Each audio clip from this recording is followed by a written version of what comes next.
सलाम दोस्तों।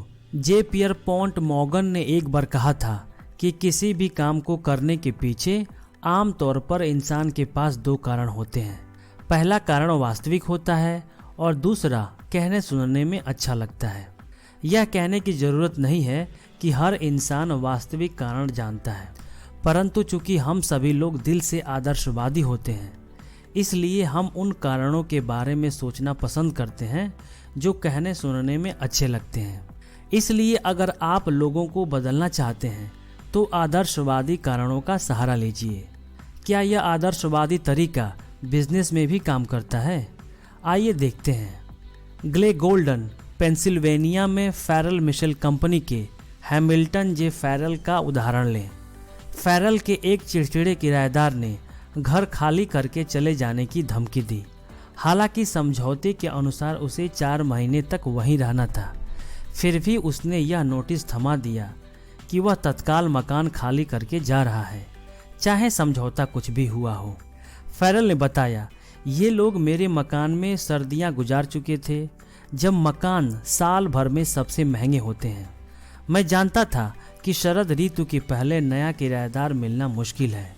मैं साफ देख सकता था कि किराए की मेरी सारी आमदनी डूबने वाली है और यकीन मानिए मैं बुरी तरह पगला गया था। आम तौर पर मैंने यह किया होता कि मैं उसके पास जाकर उसे लीज के समझौते को फिर से पढ़ने की सलाह दी होती।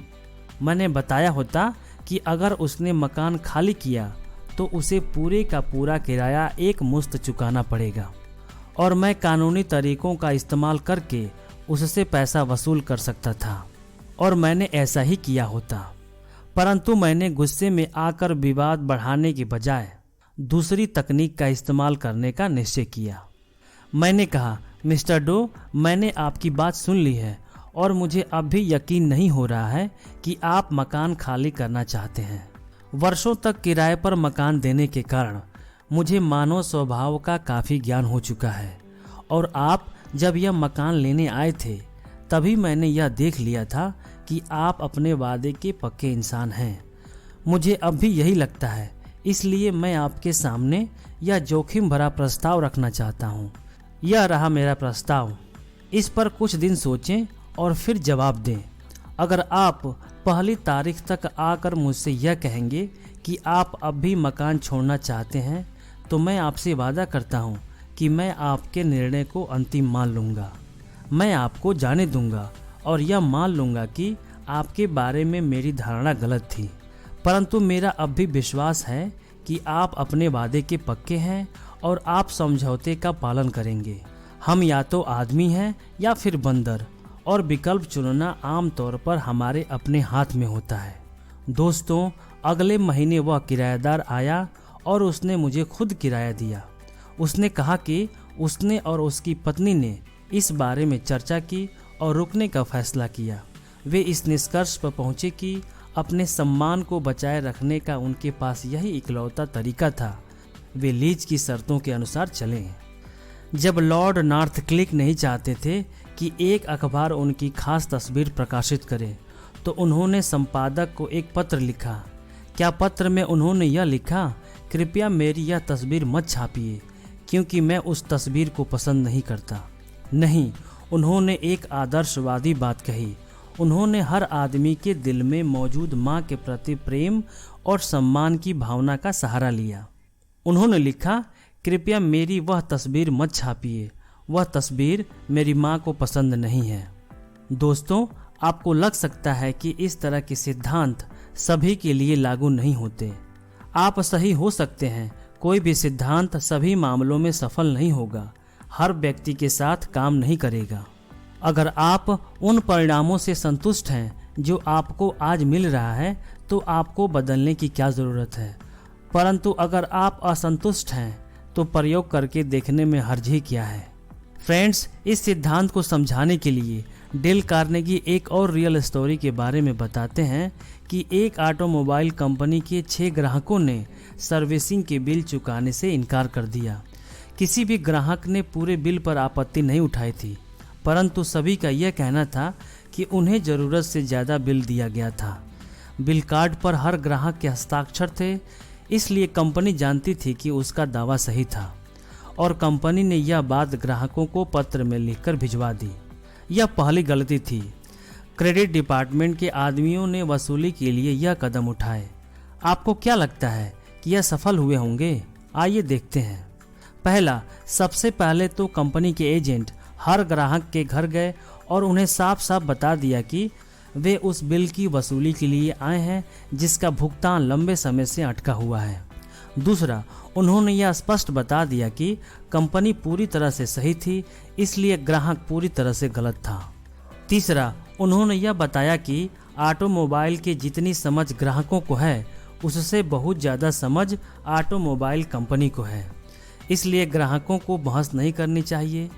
दोस्तों, इसका परिणाम यह हुआ कि केवल बहस चलती रही, लेकिन ग्राहक भुगतान करने के लिए तैयार नहीं हुए। इस स्थिति में क्रेडिट मैनेजर कानूनी कार्रवाई करने के मूड में आ चुका था। तभी सौभाग्य से यह मामला जनरल मैनेजर की निगाह में आया। मैनेजर ने पैसे न चुकाने वाले ग्राहकों की जांच पड़ताल की और उससे यह पता चला कि यह सभी ग्राहक आमतौर पर अपने बिलों का तत्काल भुगतान करते हैं। इसलिए इस बात की संभावना थी कि कहीं न कहीं वसूली के तरीके में कुछ न कुछ गड़बड़ी हुई है।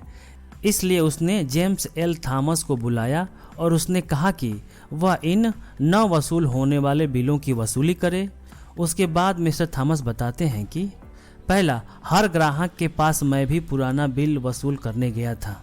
एक ऐसा बिल जिसके बारे में हम जानते थे कि हम पूरी तरह से सही हैं, परंतु मैंने इस बारे में एक भी शब्द नहीं कहा। मैंने बताया कि मैं यह जानने आया हूं कि कंपनी ने उनके लिए क्या किया है या क्या नहीं किया है। दूसरा, मैंने यह स्पष्ट कर दिया कि जब तक मैं ग्राहक की पूरी बात नहीं सुन लेता तब तक मैं इस बारे में अपनी राय नहीं बना सकता। मैंने उसे बताया कि कंपनी हमेशा सही नहीं होती और कंपनी से भी गलतियां होती हैं। तीसरा, मैंने उसे बताया कि मेरी रुचि केवल उसकी कार में थी और वह अपनी कार के बारे में जितना जानता है उतना कोई दूसरा नहीं जान सकता।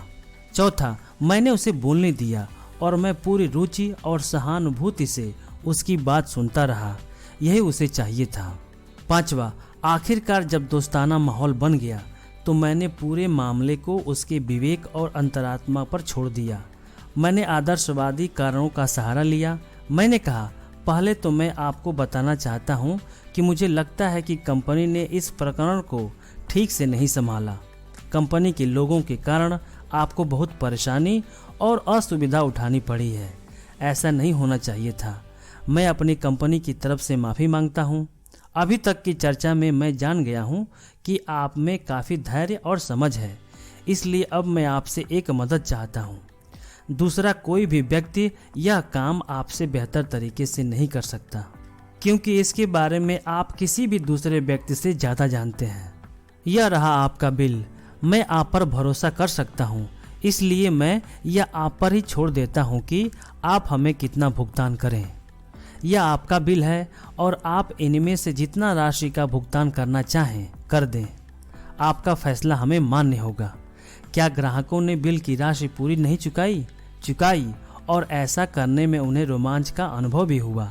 बिल की राशि $150 से लेकर $400 के बीच थी, परंतु क्या ग्राहक ने स्वार्थपूर्ण रवैये का परिचय दिया था?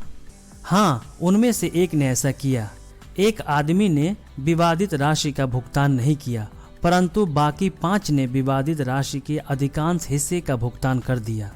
और इससे भी बड़ी बात यह कि इन सभी 6 ग्राहकों ने अगले 2 सालों में हमारी कंपनी से नई कारें खरीदी।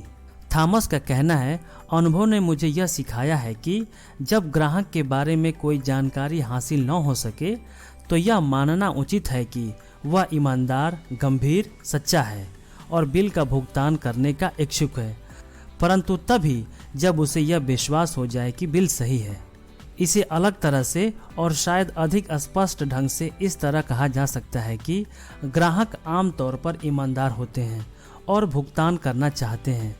इस नियम के बहुत कम अपवाद होते हैं और मुझे विश्वास है कि ऐसे लोगों को भी अगर आप यह एहसास दिला दें कि आप उन्हें ईमानदार समझते हैं तो वे आपके साथ ईमानदारी से पेश आएंगे।